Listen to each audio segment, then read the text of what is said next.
ಮನೆಯೊಳಗೆ ಮಹಿಳೆಗೆ ಹೊಡೆಯೋದು ಮಾತ್ರ ಡೊಮೆಸ್ಟಿಕ್ ವೈಲೆನ್ಸ್ ಅಲ್ಲ. ಬೈಯೋದು, ಇನ್ಸಲ್ಟ್ ಮಾಡುವುದು, ಮಾನಸಿಕವಾಗಿ ಕಿರುಕುಳ ಕೊಡುವುದು, ಕೌಟುಂಬಿಕ ಖರ್ಚು ವೆಚ್ಚಗಳಿಗೆ ಹಣ ಕೊಡದೆ ಸತಾಯಿಸುವುದು, ತೊಂದರೆ ಮಾಡುವುದು ಕೂಡ ಡೊಮೆಸ್ಟಿಕ್ ವೈಲೆನ್ಸ್ ಆಗಬಹುದು. ಭಾರತದಲ್ಲಿ ಮಹಿಳೆಯರನ್ನು ಕೌಟುಂಬಿಕ ದೌರ್ಜನ್ಯದಿಂದ ರಕ್ಷಿಸಲು protection of women from domestic violation act 2005 ಜಾರಿಗೆ ಬಂದಿದೆ. ಈ ಕಾಯ್ದೆ 26 ಅಕ್ಟೋಬರ್ 2006 ಜಾರಿಗೆ ಬಂದಿದೆ.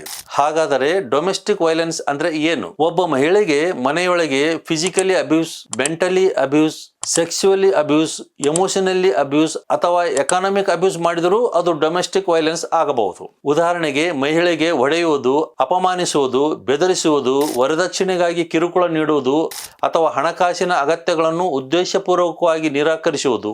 ಇನ್ನೊಂದು ಮುಖ್ಯ ಹಕ್ಕು ಏನೆಂದರೆ, ಮಹಿಳೆಗೆ ಶೇರ್ಡ್ ಹೌಸ್ ಹೋಲ್ಡ್ ನಲ್ಲಿ ವಾಸಿಸುವ ಹಕ್ಕು ಇದೆ. ಅಂದರೆ ಕೇವಲ ಈ ಮನೆ ನನ್ನ ಹೆಸರಿನಲ್ಲಿದೆ, ಇಲ್ಲಿ ವಾಸವಿರಲು ನಿನಗೆ ಹಕ್ಕಿಲ್ಲ ಅಂತ ಹೇಳಿ ಆಕೆಯನ್ನು ಮನೆಯಿಂದ ಹೊರಹಾಕಲು ಸಾಧ್ಯವಿಲ್ಲ. ಕೌಟುಂಬಿಕ ದೌರ್ಜನ್ಯಕ್ಕೆ ಒಳಗಾದ ಮಹಿಳೆ ಪ್ರೊಟೆಕ್ಷನ್ ಆರ್ಡರ್, ರೆಸಿಡೆನ್ಸ್ ಆರ್ಡರ್ ಮತ್ತು ಮಾನಿಟರಿ ರಿಲೀಫ್ ಸೇರಿದಂತೆ ಕಾನೂನು ಪರಿಹಾರಗಳನ್ನು ಪಡೆಯಬಹುದು. ಅದರ ಜೊತೆಗೆ ಮಹಿಳೆಗೆ ಸಹಾಯ ಮಾಡಲು ಪ್ರೊಟೆಕ್ಷನ್ ಆಫೀಸರ್ಸ್ ಕೂಡ ನೇಮಕ ಮಾಡಲಾಗುತ್ತದೆ. ಕೊನೆಯದಾಗಿ, ಡೊಮೆಸ್ಟಿಕ್ ವೈಲೆನ್ಸ್ ಅಂದ್ರೆ ಕೇವಲ ಹೊಡೆದಾಟ ಅಲ್ಲ. ನಿಮ್ಮ ಕಾನೂನು ಹಕ್ಕುಗಳನ್ನು ತಿಳಿದುಕೊಳ್ಳಿ.